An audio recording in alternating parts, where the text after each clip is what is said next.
You see, I'm pouring down sweat. It's hot. It makes me really feel sick. It is. Tiffany Cody and Jessica Hoover living in hot apartments at Manchester on May. It's been no AC. The main chiller went out July 3rd. Hoover says she had to call 911 for her sister who lives 2 doors down. She had a minor heat stroke and she's been in the hospital since Thursday of last week. The women say apartment management gave each apartment 1 window unit. We're camping out in our living room.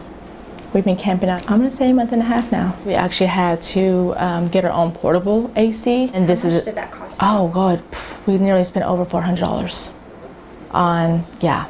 Hoover says she was told the complex was waiting on OG&E, so she called to check. They say that they have no record of anything. We went to the leasing office. Tenants called us because they're super hot and we're just trying to get.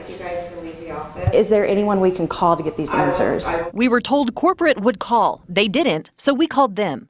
Please record your message after the tone. No answer, but as we pulled out, an OG&E car and an electrician drove up. Then Hoover sent us this video.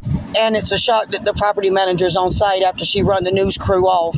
They're here to fix that. That's been out for a whole month. OG&E could only tell us they were meeting with the complex and looking into it. Meanwhile, Hoover and Cody are watching. I do feel like I'm a prisoner in my own home. Caitlin Ogle, Oklahoma's News 4.